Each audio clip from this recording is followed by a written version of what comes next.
Salut à tous. Bon, aujourd'hui on va se faire une revue débutant. Donc on va essayer de faire une revue parce que lundi j'ai chopé la crève, donc je suis un petit peu enrhumé quoi. Mais bon, ça m'empêche pas de pouvoir shooter cette revue. Donc en fait, je veux faire cette revue parce que j'ai plein de personnes en fait de mon entourage, des collègues de boulot qui veulent passer à la vape. Et systématiquement en fait, je leur conseille d'acheter une iStick Pico avec un kabuki pour avoir du matos plutôt fiable et qui a vraiment un bon rendu de saveur, hein. Le kabuki pour moi c'est le summum du cléromiseur, et je pense que peu de personnes peuvent aller contre cet avis quoi. Donc moi c'est ce que je recommande toujours. Ça fait un petit setup à quelques euros, hein. Je vous mettrai les prix exactement dans la description de la vidéo. Mais bon, en réalité ce qu'il vous faut c'est une box. Donc moi j'aime bien la iStick Pico puisqu'elle prend une seule batterie 18650 et elle est super compacte, très pratique. Le kabuki qui utilise lui des résistances de Nautilus, donc très facile de trouver ces résistances. Par contre l'Ato lui il pourra pas être acheté ailleurs que sur Fasttech. Après on peut acheter l'original, ça c'est un clone. On peut acheter l'original par exemple en Angleterre, mais il coûte 160 €. Alors que sur le site chinois Fasttech, il coûte 15 €. Donc, et puis il vous faut des piles. Donc moi je recommande toujours d'en avoir deux.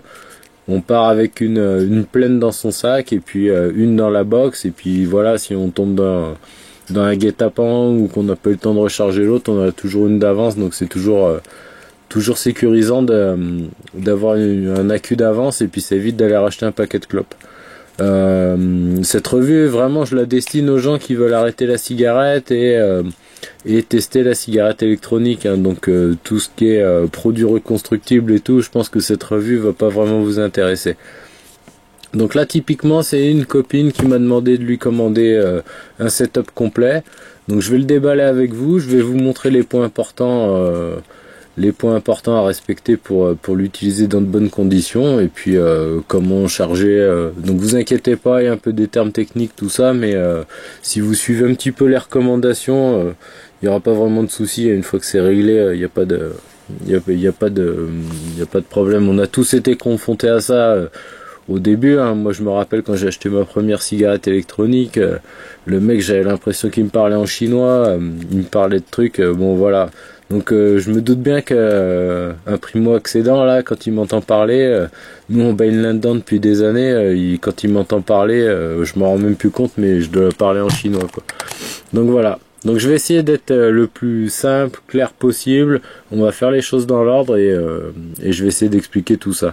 Donc en fait, quand je donne le matos à un copain, un collègue de boulot, je lui explique ça. J'ai trouvé que c'était bien de faire une petite revue là-dessus, comme ça s'ils ont un trou de mémoire, et en fait ils ont juste à aller voir la vidéo. Ça simplifie un peu pour tout le monde. Voilà, je trouve ça très bien quoi. Moi je vais me tirer une petite barre en attendant. Donc on va commencer par la box. Alors déjà je vous mettrai tous les liens pour acheter en France et en Chine, pour ceux qui ont peur d'aller acheter en Chine. Pour le kabuki il n'y aura pas de... ce sera obligatoirement en Chine. Après vous pourrez acheter un autre Ato, hein, si vous voulez quoi. Donc on va déjà commencer par ouvrir la box.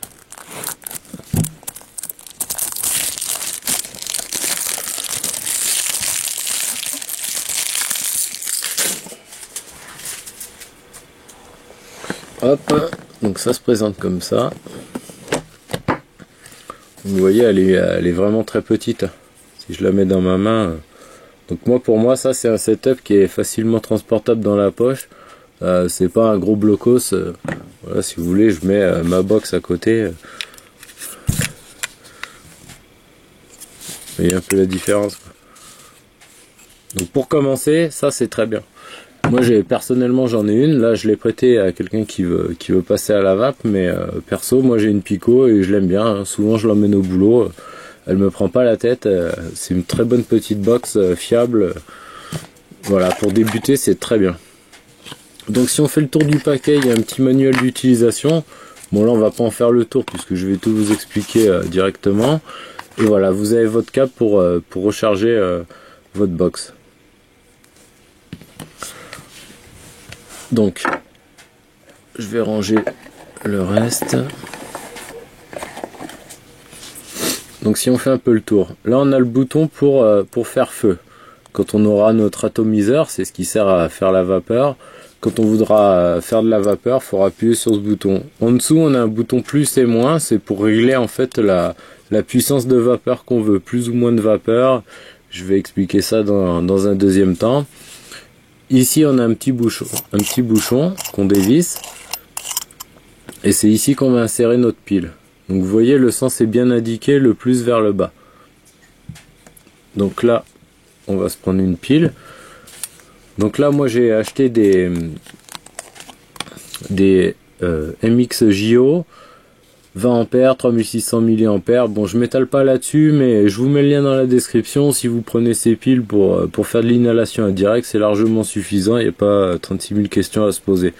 Dès qu'on commence à passer dans de la vape un peu plus pro, je fais mes montages moi-même, je fais mes résistances, etc. Bon, faut vraiment faire attention aux caractéristiques, mais disons que pour un primo-accédant, c'est pas vraiment la priorité. Vous prenez ce type d'accu, vous aurez une très bonne autonomie et il n'y aura pas de problème. Il sera compatible avec toutes vos box, etc., quoi. Donc pareil, le lien dans la description, pas vraiment de questions à se poser. Si vous voulez prendre une autre marque, vous pouvez. Voilà, pour de la petite vape comme ça, il n'y a pas vraiment d'incidence. Donc si on reprend notre box, on a bien le plus qui est en bas. Là ici, on voit bien le plus qui est correctement indiqué sur la pile. En fait, le côté plat ici, c'est le moins. Le côté plus, c'est celui où vous voyez, il y a un petit téton qui est un peu... qui dépasse un petit peu, voilà. Mais le mieux c'est de regarder, c'est écrit clairement. Si vous n'avez pas exactement cet accu, vous cherchez le plus, il n'y a pas de souci. Donc vous mettez le plus, la tête en bas, et vous revissez le petit capuchon.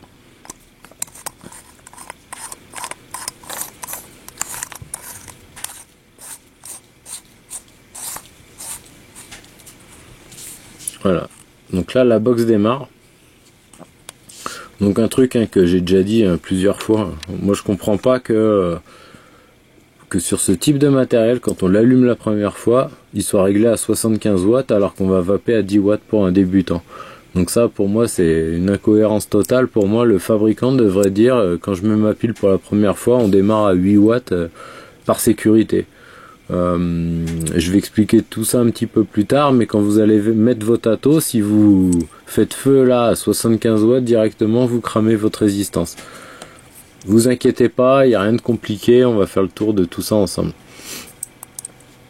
Donc en fait, si j'essaye de faire feu là, ben il me dit no atomiseur. L'atomiseur en fait c'est l'embout qui est en haut là. Je vais en prendre un autre là que j'ai à côté. Je vais enlever mon vape band. Voilà, l'atomiseur c'est cette partie. C'est là où en fait on va avoir notre résistance et notre liquide. Quand on appuie sur le bouton feu, en fait ça fait chauffer la résistance et c'est ça qui produit de la vapeur. Voilà, tout simplement. Donc des atomiseurs, il en existe plein de sortes. Nous aujourd'hui là dans cette revue on a décidé de prendre le Kabuki pour plein de bonnes raisons. Donc on le montrera juste après, mais pour l'instant on va faire le tour de la box. Donc je visse mon atomiseur. Voilà, vous pouvez constater en fait qu'il me marque quand il est dévissé complètement. Là ici j'ai écrit 0 ohm parce qu'en fait il n'arrive pas à avoir la résistance. Dès que je commence à le visser, là il l'a détecté, voilà, 1,63 ohm. Et là il me dit oui, qu'il va, si je fais feu là en fait il va envoyer 48 watts, mais on va voir plus tard dans la vidéo, mais que sur une résistance aussi à 1,63 on est plutôt à vaper autour des 10 watts plutôt que de vaper à 40 ou à 80 watts. Donc ensuite il y a une chose qui est très importante à vérifier avant de commencer à vaper, c'est d'être en mode power. Donc en fait sur une box il existe plein de façons de vaper, hein. Il y a le mode contrôle de température qui permet d'éviter que la vapeur soit trop chaude ou de cramer notre résistance, etc. Mais en fait quand on débute on n'a pas tellement envie de se prendre la tête, donc on vape en mode power. Donc tout simplement on applique une puissance, on appuie sur le bouton, ça fait de la vapeur, terminé, on n'a pas envie de se prendre la tête avec les autres réglages. Mais c'est quand même bon de savoir comment on fait pour se balader dans le menu et être sûr qu'on est dans le bon mode. Donc pour se balader dans le menu, en fait on clique 3 fois sur le bouton Fire, 1, 2, 3. Pardon. Donc là on voit bien je suis en mode wattage. Si j'appuie sur le petit plus en bas là, ici, bypass, ça veut dire qu'on règle pas, on envoie la puissance maximum que peut envoyer la batterie. Température NI, ça veut dire contrôle de température sur des fils en nickel, en nickel. Température TI, contrôle de température sur du titane. Température SS, contrôle de température sur de l'inox, stainless steel. Température M1, c'est un programme qu'on peut préprogrammer, etc. M2, M3. L'important à retenir, nous, on doit être en mode wattage. Donc on se met sur wattage, on appuie. Voilà, on est en mode wattage, il n'y a pas de souci. On est à 10 watts, il nous dit qu'il va envoyer 4 volts. Donc là, je peux remettre mon atomiseur, je sais que je suis sur le bon réglage. Et moi je le sais, et je vais vous le montrer quand on va déballer le kabuki. Moi mes résistances là elles peuvent accepter en fait jusqu'à 4,2 volts. C'est écrit ici là. Donc en fait je vais mettre à 4,1 pour dire je suis pas vraiment à fond, mais je suis quand même à quelque chose de correct. Donc là en fait je suis correctement réglé. J'ai pas, sur ma résistance il est écrit que je dois pas excéder les 4,20 volts. Je suis à 4,10, je vais envoyer une puissance de 10,4. J'ai vérifié que j'étais en mode wattage, c'est bon, je suis prêt à vaper. Il y a rien d'autre en fait à faire. Hein. C'est on la règle une fois et après elle conserve son réglage et il y a juste à surveiller qu'on n'a pas appuyé sur le bouton dans sa poche par inadvertance et de temps en temps jeter un œil si tout est ok quoi. Donc voilà, je me suis mouché, ça va beaucoup mieux. Donc ce qu'il faut retenir en fait sur la box, hein, c'est en fait assez simple, c'est être sûr qu'on est en mode wattage. Donc quand on a ce type d'affichage en fait on sait qu'on est en mode wattage, sinon c'est écrit NI, TI, etc. Donc là c'est dommage, j'arrive pas à vous le montrer. Apparemment ils ont mis une sécurité supplémentaire parce qu'avant moi j'arrivais à passer en mode titanium sur une mèche en Cantal, 1, 2, 3. Donc j'appuie 3 fois sur Fire. Je vais essayer de me mettre en température. Non, il veut pas. Donc tant mieux. C'est une sécurité, c'est tant mieux. 1, 2, 3. Je me mets en bypass. Voilà, si un jour vous voyez écrit bypass, en fait là il y a un souci. Il faut changer il faut se remettre en mode wattage. Donc 3 fois sur le bouton feu. 1, 2, 3. Je déroule avec le petit plus, le petit moins. Je déroule jusqu'à wattage, j'appuie une fois sur feu, voilà, je suis en mode wattage. Pour baisser ou augmenter les watts, ça se passe avec les boutons du bas, moins ou plus. Donc moins ça descend, plus ça monte. Là on surveille en fait nos watts, mais le plus important, souvent sur les résistances c'est écrit soit en watts, en fait le nombre de watts maximum qu'accepte la résistance, ou en volts. Mais là ici vous avez bien les deux informations, soit les volts, soit les watts. Si je fais monter, en fait les deux ont une influence l'un sur l'autre, quoi. Ils montent en même temps, quoi. Voilà, et puis là vous tout simplement vous avez votre niveau de batterie. Donc si vous voyez que votre batterie est morte, donc soit vous avez un chargeur externe pour charger vos batteries, sinon vous pouvez très bien recharger votre batterie avec le câble qui est fourni avec la box. Donc tout simplement, vous le branchez là, dans le bon sens de préférence.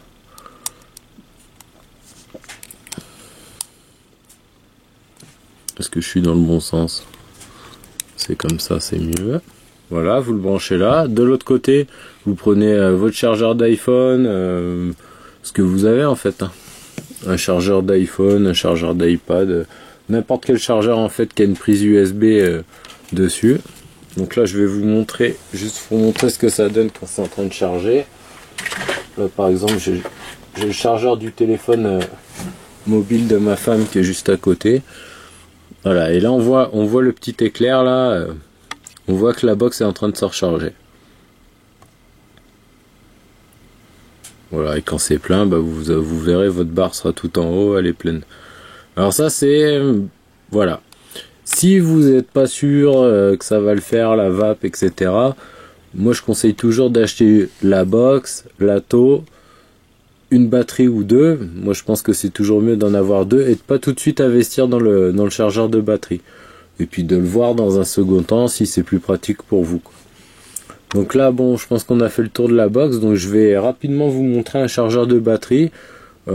Pareil, je mettrai le lien dans la description, mais c'est pas un passage obligatoire. Après, au quotidien, c'est quand même un peu plus simple d'avoir un chargeur de batterie. Donc je fais une petite coupure là, et puis je vous montre ce chargeur de batterie, comment ça fonctionne, etc. Donc, voilà. Alors, je suis pas sûr qu'on va bien le voir.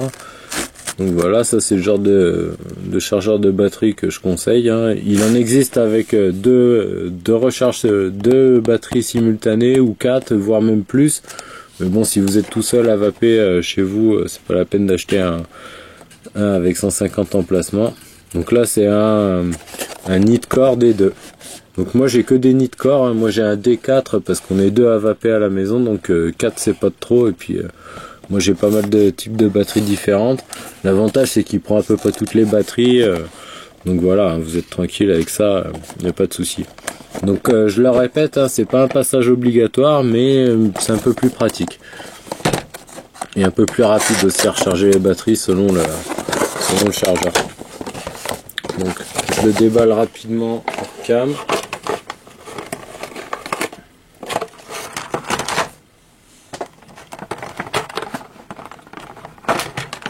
Donc voilà, ça ressemble à ça. Donc vous avez deux emplacements, vous mettez le moins de la batterie sur le bas et le plus vers le haut, et vous allez voir s'afficher en fait le chargement. Donc je vais en profiter, vu que je dois donner cette box ce soir à ma collègue. Je vais en profiter pour lui charger ses batteries, comme ça elles seront pleines, et puis comme ça vous allez voir comment ça marche. Donc tout bêtement, une prise secteur classique, on raccorde ça ici, rien de bien méchant. Je mets ça sur une prise de courant. Voilà, il s'est allumé. Donc je vais prendre sa seconde batterie. Voilà. Donc ces batteries, ce qui est bien aussi, c'est qu'elles sont livrées dans des petites pochettes comme ça. Petit truc à bien retenir, on se balade jamais avec des batteries dans les poches avec ses clés, etc. Il faut tout le temps qu'elles soient protégées, même dans votre sac à main ou dans les poches. Il faut tout le temps qu'elles soient qu'elles soient protégées. Si par malheur il y a quelque chose qui vient faire court-circuit en métal entre le plus et le moins, il se peut qu'elles prennent feu ou qu'elles se mettent à fumer. Voilà. Donc pour éviter tous les accidents, on les met toujours dans une petite pochette. Il existe d'autres pochettes, hein. Il y a des espèces de boîtes. Je peux vous montrer ça rapidement. J'en ai là sous la main. Tac, tac, tac. Donc il y a des boîtes comme ça, hein. Donc là typiquement c'est une boîte en dur où on peut mettre deux batteries. Voilà. Après il y a des petites sleeves en silicone comme ça où on glisse la batterie dedans. Je peux vous montrer, à la place d'avoir l'étui un peu rigide comme ça, on place sa batterie dedans. Voilà, et on sait que le plus et le moins là sont protégés. Hop.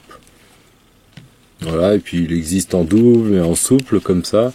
Voilà, mais l'avantage de ces batteries en fait, c'est qu'elles sont livrées déjà avec cette petite, ce petit étui là en plastique dur qui ferme très bien. Vous mettez ça dans votre sac à main, dans votre poche, il n'y a pas de danger, c'est nickel. Donc retenez bien ça, on se trimballe pas avec des batteries sans protection. Hop, donc revenons au chargeur. Donc j'ai juste à prendre en fait mon côté moins là ici, je le place sur la barre, j'appuie, c'est sur ressort. Et c'est parti, ça commence à charger. Donc rien de bien sorcier, hein, c'est comme tous les chargeurs qu'on a l'habitude de voir. Une fois qu'il est en haut, c'est fini, voilà. Je vais en profiter pour charger sa deuxième batterie. Je vais mettre une des miennes pour continuer la démo. Comme ça, ce soir, je lui amène sa box avec deux accus complètement chargés. Hop. Donc là, je mets le deuxième à côté. on voit qu'ici ça commence à... les deux sont en train de charger, quoi. Donc là ils étaient bien déchargés tous les deux. Faut attendre que les deux barres soient bien en haut. Et après on est peinard, on peut les remettre dans sa boîte ou dans la box et partir avec. Avec deux accus comme ça en vapant, en vape classique, hein, on tient vraiment longtemps. Donc voilà, donc si vous avez un accu dans votre box qui est presque à moitié et puis un dans votre poche, je peux vous dire vous pouvez déjà partir un jour ou deux tranquille, sans avoir à courir après un chargeur. L'important c'est de bien avoir son petit cordon USB au cas où on a un pépin, on recharge directement dans la box. Voilà. Donc ça je mets ça de côté, comme ça se charge pendant ce temps là. Donc je le répète, hein, le chargeur externe c'est pas un passage obligé. Dans un premier temps vous pouvez très bien juste acheter la petite box, vous la rechargez comme ça tous les soirs avant d'aller vous coucher, vous branchez votre box, elle recharge votre accu, terminé, on n'en parle plus quoi. Ça évite de faire un trop gros investissement au départ si vous n'êtes pas sûr que ça va fonctionner pour vous quoi. Donc je remets ça en place. Je coupe la vidéo 30 secondes, hein, je remballe tout ça un peu dans la boîte et puis je vous reprends tout de suite. Donc c'est reparti. Donc me voilà de retour. Bon, j'ai rangé un petit peu 2-3 éléments histoire de faire de la place sur la table. Maintenant on va passer à la partie atomiseur. Donc là bon bah j'ai pris une pile à moi, hein, vu que j'ai mis les deux siennes à charger. Donc je vais tout de suite la mettre dans la box. Comme je vous expliquais tout à l'heure, et je me répète un petit peu, histoire que ça rentre, voilà, le côté plat c'est le moins, l'autre côté c'est le plus. Vous voyez par exemple sur cette batterie, il n'est pas très bien indiqué. Donc en fait on voit bien là ici, on voit bien ici qu'on a un truc qui dépasse un petit peu, et puis ici un côté plat. Donc ça c'est le moins, ça c'est le plus. Donc le plus est indiqué en bas, je mets bien mon plus vers le bas, je revisse. De toute façon, vous inquiétez pas, si vous mettez votre pile à l'envers, votre accu à l'envers, en fait la box ne s'allumera pas, mais il n'y a aucun danger, absolument aucun danger. Donc voilà, je refais un petit coup de vérif, 1, 2, 3, je suis bien en mode wattage, tout va bien. Il lui manque plus que son atomiseur. Donc c'est le sujet maintenant, je vais vous présenter le kabuki. J'avais déjà fait une vidéo sur le kabuki, mais je veux vraiment partir du départ, montrer le déballage, comment on met en route un atomiseur quand on vient de le recevoir, etc. Donc je vais essayer de l'ouvrir proprement. Hop.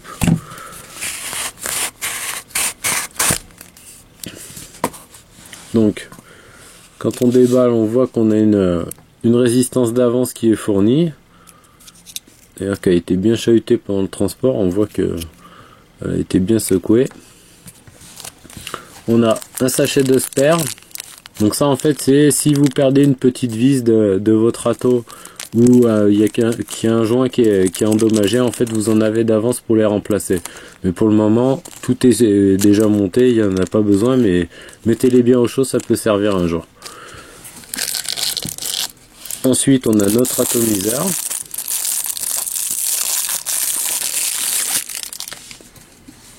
Voilà la bête. Donc ça c'est un de mes cliros, on appelle ça un cliromiseur, hein, parce qu'il prend des résistances toutes faites.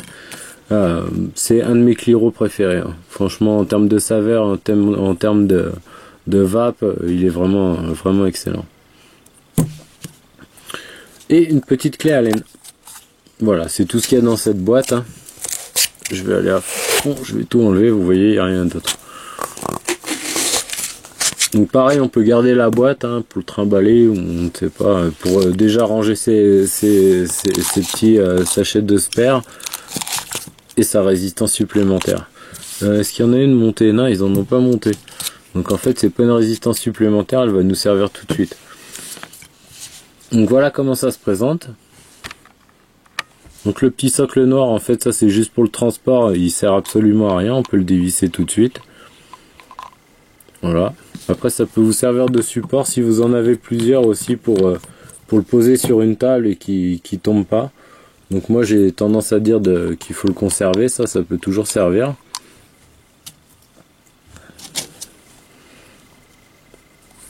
Et voilà l'ato. Donc là, le petit embout là où on va poser nos lèvres et aspirer la fumée, enfin la vapeur, ça c'est ce qu'on appelle le drip tip. Donc en tirant dessus, on peut l'enlever et puis on peut en mettre d'autres dessus. Alors là, je vais avoir du mal à l'enlever parce qu'il est tout neuf. Voilà. Donc ça, c'est une taille standard en fait. On peut mettre, par exemple, là j'en ai un juste là, juste à côté. Vous voyez, c'est à peu près le même, pas tout à fait. Voilà.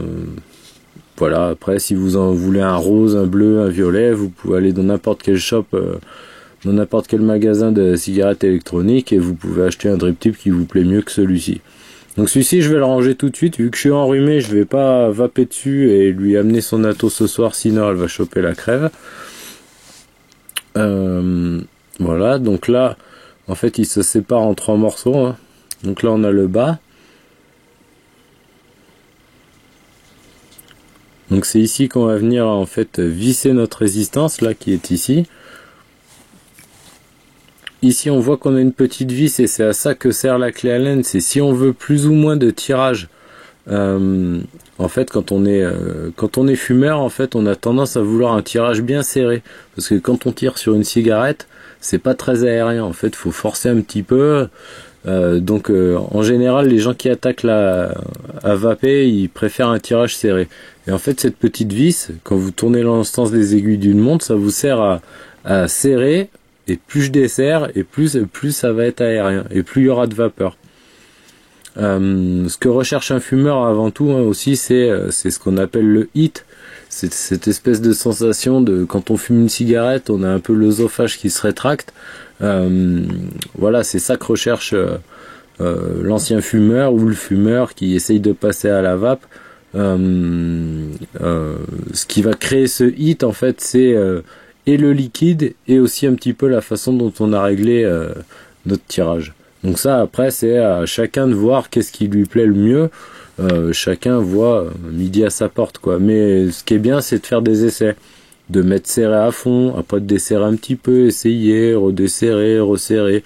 Voilà, vous cherchez votre réglage. Une fois que vous l'avez trouvé, ce qui est pratique sur Stato, c'est qu'après on n'a plus besoin de la clé. Une fois qu'on a trouvé notre réglage, c'est parti, on peut y aller quoi.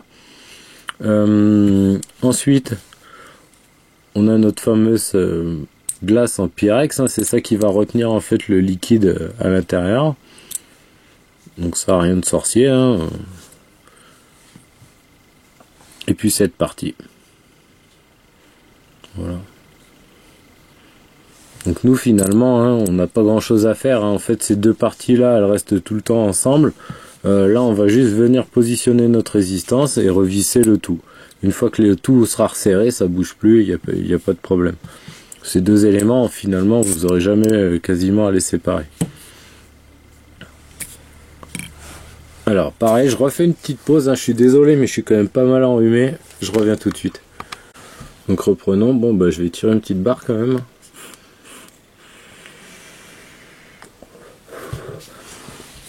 Donc une fois que vous avez désolidarisé tout ça, donc je vais zoomer un petit peu qu'on y voit un peu plus clair, vous sortez votre résistance et tout simplement vous venez la visser ici.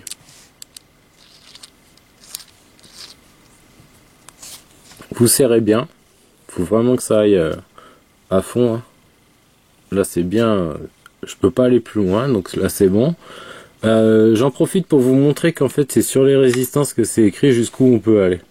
Ce que je vous disais, les volts ou les watts. Donc là on voit que c'est une résistance, aspire, BVC, voilà. C'est une 1,6 ohm et il nous conseille de l'utiliser entre 3,3 et 4,2 volts. Donc c'est ce qu'on va essayer de faire. En fait quand on va mettre notre atto sur la box, on va bien vérifier qu'on va pas au-dessus des 4,2 volts. Donc bon, je dis ça c'est dans un premier temps, mais si vous respectez ça, vous aurez pas de problème. Après c'est sûr que quand on devient un peu plus expérimenté, on a tendance à monter un petit peu plus. En réalité, il n'y a pas vraiment de problème si on va un peu au-delà. Mais dans un premier temps, vous respectez ce que vous conseille le fabricant. Ça vous évitera des problèmes, des petits goûts de brûlé, des petits coups de... Enfin des questions qu'il n'y a pas à se poser normalement. Quand votre résistance est toute neuve comme ça, qu'elle sort de l'emballage, que vous la remplacez, ce qu'il faut faire, c'est commencer par mettre 3 petites gouttes de votre liquide au milieu pour qu'elle commence à s'imbiber de liquide. Parce qu'en fait, en réalité, c'est tout simplement un bout de fil hein, enroulé avec autour du coton. Et c'est ce fil qui va chauffer et qui va, au contact du coton imbibé de liquide, créer de la vapeur. Voilà. Donc s'il n'y a pas de liquide sur le coton, en fait, vous cramez le coton, terminé, au revoir. La résistance est bonne à foutre à la poubelle, ça a un goût de brûlé, c'est dégueulasse. Voilà, c'est comme ça qu'on sait qu'on a brûlé, qu'on a cramé une résistance. Donc, ce qu'il faut toujours faire quand vous la mettez en place et qu'elle est neuve, la résistance, vous mettez 3-4 gouttes de liquide au milieu. C'est ce qu'on va faire tout de suite. Donc là, j'ai pris un liquide.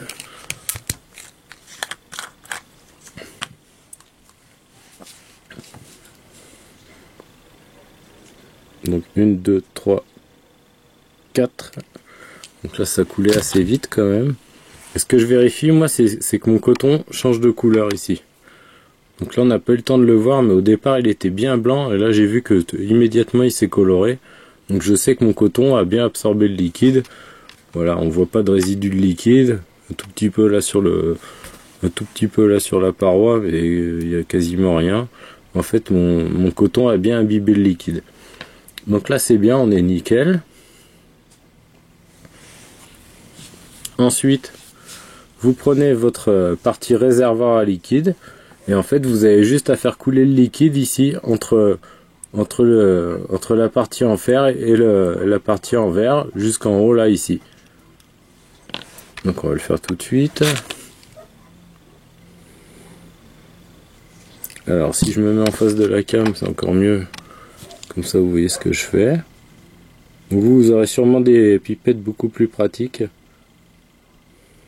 Donc là on va jusqu'en haut, mais on n'insiste pas trop quoi, c'est pas la peine de le faire déborder tout de suite. Voilà. Vous voyez, il reste un tout petit espace en haut. Après quand vous aurez l'habitude, vous pourrez aller à ras, mais dans un premier temps c'est pas la peine de... Et ensuite il vous reste plus qu'à revisser le haut. Donc là on prend. Donc ce que je conseille toujours moi, c'est de tourner dans le sens inverse, celui qui dévisse, et on entend qu'on est dans le pas de vis. Et là, une fois qu'on est tombé dans le pas de vis, on serre. Donc au début, vous allez voir, c'est un petit peu difficile parce que les joints, en fait, ils sont tout neufs et tout. Mais ça, avec le temps, ça passera assez rapidement. Donc vous serrez que ça vienne en contact, mais c'est pas la peine de serrer non plus comme un bourrin. Voilà. Donc là, vous voyez, on commence à avoir des petites bulles qui apparaissent. Donc c'est que mon coton est en fait en train d'aspirer le liquide. Vous voyez là, on en voit une qui est en train de se former.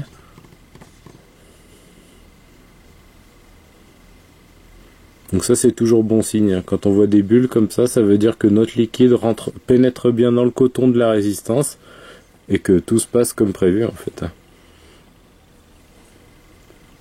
Donc voilà, après on n'a plus qu'à remettre notre drip tip. Donc là c'est pas l'original puisque je suis enrhumé, donc je mets celui-ci. Voilà. Et ensuite on n'a plus qu'à visser sur la box.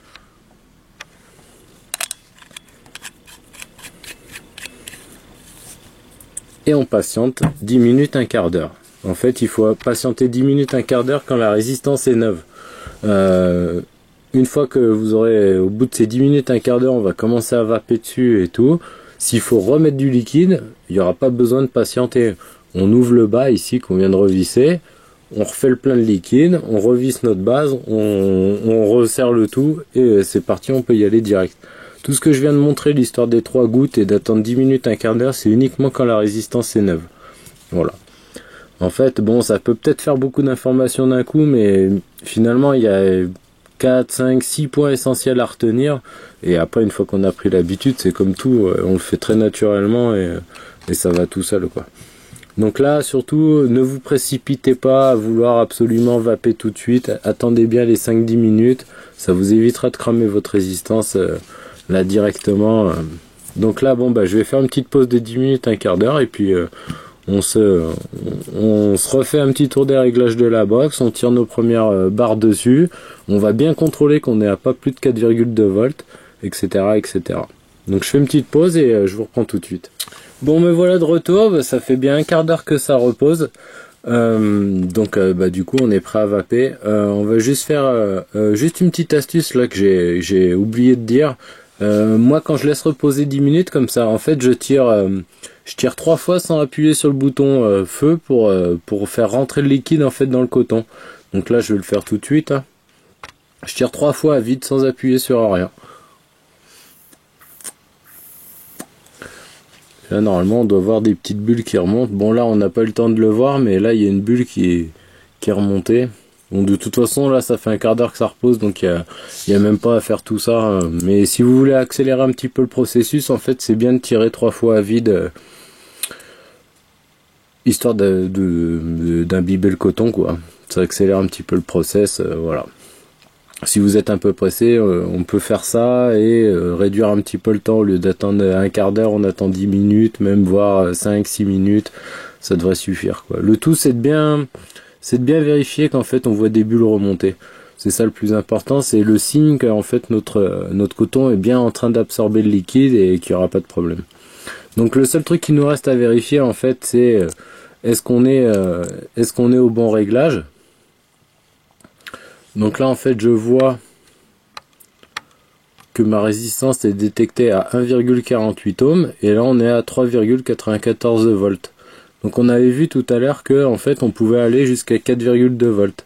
Donc en théorie, je monte avec le petit bouton plus. Voilà, le maximum auquel je peux aller c'est 11,9 watts. Voilà. Donc moi ce que je recommande quand la mèche est neuve, c'est de partir tout le temps un petit peu plus bas et puis d'y aller progressivement. Donc là je vais démarrer à 10 watts, je vais tirer quelques barres et puis je vais voir si ça me convient, si j'ai besoin d'augmenter ou pas. Voilà. Il y a aussi un truc qu'on va devoir faire, c'est régler le niveau d'air en fait qu'on veut avoir, quoi. Si on veut que ça résiste beaucoup, donc là il est serré à fond. Quand je tire dessus, c'est très résistant.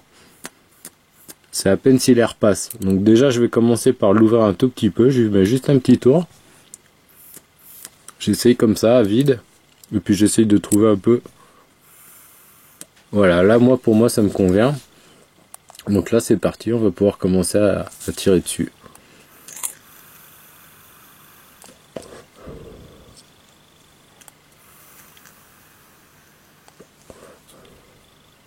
Donc là ça fonctionne bien, il n'y a pas de problème. Aucun goût de cramé, impeccable. Donc je vais mettre tout de suite à 4 volts. Alors je vais zoomer parce que quand j'approche la box, ça fait pas 4 volts.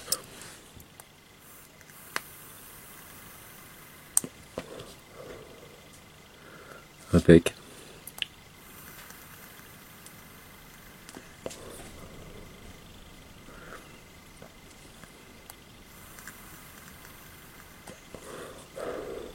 Voilà, et puis là vous jouez en fait avec le plus et le moins et vous dites bon bah je veux un petit peu plus de fumée, bon bah je monte un petit peu moins de fumée, je descends un petit peu, toujours en faisant gaffe de ne pas dépasser les 4,2 volts. Donc là, tac, là je suis au maxi, 11,9. Vous verrez au fil du temps quand vous utilisez votre box, la résistance va peut-être augmenter un tout petit peu. Donc de temps en temps, vous checkez, vous regardez que vous êtes bien à 4,2, mais si vous êtes à 4,21 ou 23, c'est pas la fin du monde, quoi. Mais bon, pour des débutants, moi je dis, vous respectez bien cette valeur, vous aurez aucun souci.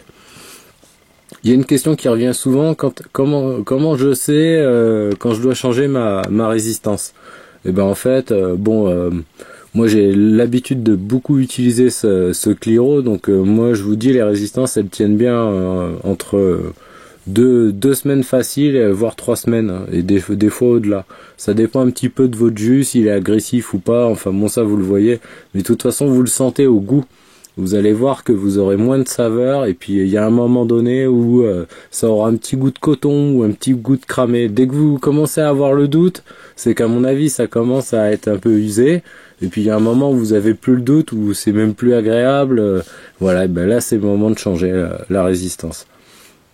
Voilà, donc après vous allez vaper, votre niveau de liquide va descendre, et puis quand vous allez arriver à peu près à ce niveau-là, à peu près ici, là, au trait du haut, là, et ben là il faut remettre du liquide dans dans votre râteau. Donc je vais vous montrer comment on fait. Alors là par contre il n'y a pas besoin d'attendre, etc. quoi. Là votre coton, votre résistance est bien imbibée, il n'y a pas de problème. Donc vous le dévissez, vous le mettez la tête en bas, le drip tip en bas, vous le chopez là par le haut, vous dévissez. Vous inquiétez pas, il n'y a rien qui va couler. Hein.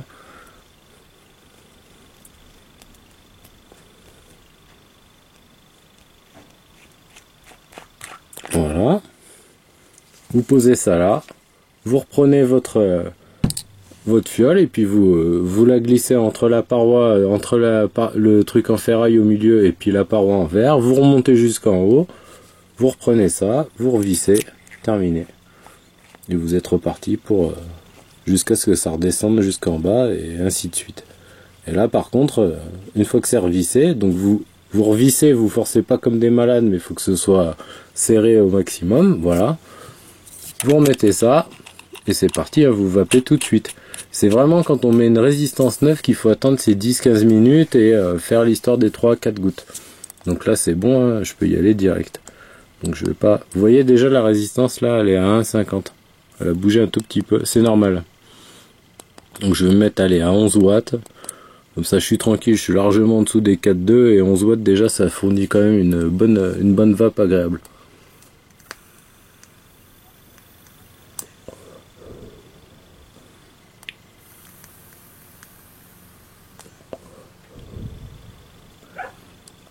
Voilà. Qu'est-ce que je peux dire d'autre? Après, la question qui se pose aussi, qu'est-ce que je peux acheter comme liquide? Alors vous allez voir, quand vous allez aller sur les magasins en ligne, il y a un truc auquel il faut faire gaffe, c'est le taux de PG, VG. Donc VG c'est la glycérine végétale, et PG c'est le propylène glycol. C'est ce qui compose en fait le e-liquide. Il y a du propylène glycol, de la glycérine végétale et des arômes alimentaires. Voilà de quoi est composé le liquide. Donc plus il y a de glycérine végétale, plus ça fait de vapeur et moins on a de hit, cette espèce de sensation que recherche le fumeur. Et plus il y a de propylène glycol, moins il y a de vapeur, mais plus on a le hit. Donc à vous de voir. Cet atomiseur en fait il est capable de prendre du 70 en VG, 30 en PG. Et puis après vous allez voir les taux varient, 62 VG, 42 PG, 50-50, etc. Voilà, moi je conseille 70-30, 70 VG, 30 PG maximum. Et puis après, plus vous descendez en VG, il n'y a aucun souci quoi. Donc 60-40 ça marche, 50-50 ça marche, etc. etc. quoi. Qu'est-ce que je peux dire d'autre? Du coup, je vous mets tous les liens dans la description. Si vous avez des questions, vous n'hésitez pas à me poser vos questions dans le descriptif de la vidéo. J'ai sûrement oublié quelques petites choses, mais je pense que là déjà on a bien fait le tour et avec ça en fait on peut commencer à vaper tranquillement. Et c'est un setup Lato plus la box plus 2 piles, je crois qu'on est autour de 60 €. Donc voilà, ramené au prix d'un paquet de clopes, franchement on aurait tort de se priver de pas essayer. Et moi quand j'ai attaqué la cigarette électronique, je pensais pas franchement arrêter de fumer, et puis en fait je me suis pris au jeu et ça a été plus rapide que ce que je pensais. Moi j'ai quand même mis 3 ans hein, où je faisais le mélange des genres, voilà. Et je dis toujours, hein, pour pas se démotiver, vaut mieux compter les clopes qu'on fume pas plutôt que celles qu'on fume. Donc moi en fait au départ hein, j'ai commencé à vaper que le soir en rentrant du boulot, et puis je continue à fumer des clopes, et puis après un jour je me suis dit bon quand je suis à la maison je vais essayer de faire que de vaper, et puis c'est bien passé. Et puis un jour j'ai emmené ma vapote au boulot, donc je continue à mélanger les clopes, un peu de vapote, un peu de clopes, mais du coup je fumais quand même moins de clopes, ça commençait. Et puis un jour j'ai dit bon je vais essayer de pas acheter de clopes pour voir ce qui se passe quoi. Et puis en fait ça a fonctionné hein. Donc bon, l'erreur à pas commettre en fait c'est de vouloir trop descendre le taux de nicotine trop rapidement. Ça il y en a beaucoup qui se font avoir là-dessus. Moi je dis, quelqu'un qui fume un paquet de clopes par jour, il peut commencer en 16 mg. il va pas y rester longtemps, donc achetez pas un stock de fou en liquide en 16 mg, mais vous l'achetez au fur et à mesure. De toute façon, il y a des shops maintenant dans toutes les villes, même les plus petites, vous trouverez un magasin de cigarettes électroniques, quoi. Donc vous achetez quelques fioles, une fois que vous sentez que ça vous pique un peu la langue, que c'est voilà, vous sentez que ça vous pique un peu, vous descendez un petit peu, vous passez sur du 11 mg. Et ainsi de suite. Moi, par exemple, du 11 mg, j'en ai fumé pendant 2 ans. Vapé pendant 2 ans. Et puis là, maintenant, je vape du 6. Le soir, quand je rentre du boulot, je vape du 3. Voilà. Maintenant, j'arrive même à aller au boulot avec du 3. Bon, voilà. Hein. Zéro nicotine, je suis pas encore prêt. Mais de toute façon, j'ai le temps. Je me suis pas fixé d'objectif ou je suis pas dans une compétition, quoi. Hein. Donc faut y aller à son rythme et surtout faut pas essayer de précipiter les choses. Voilà les quelques conseils que je pouvais vous donner. Bon, je suppose qu'il y aura sûrement d'autres questions, mais je pense que vous avez les bases pour commencer à essayer ça, quoi. Et surtout, ce matos est robuste, fiable.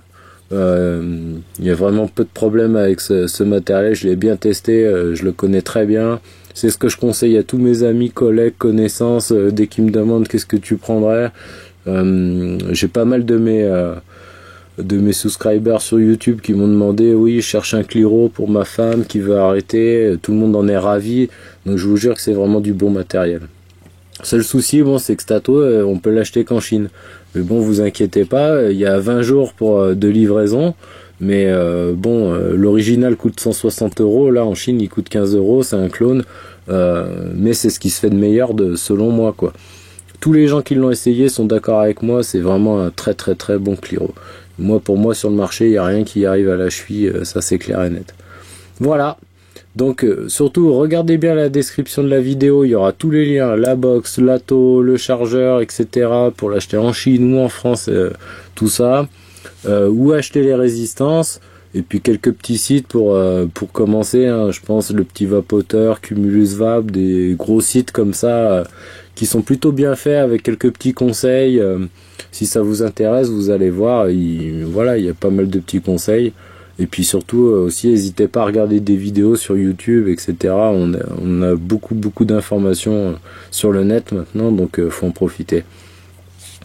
Voilà, je vous dis à bientôt et bonne vape à ceux qui vont passer à la vape. Et puis pour tous ceux qui me suivent depuis longtemps, bonne vape à tous, bon week-end et à bientôt. Allez, salut!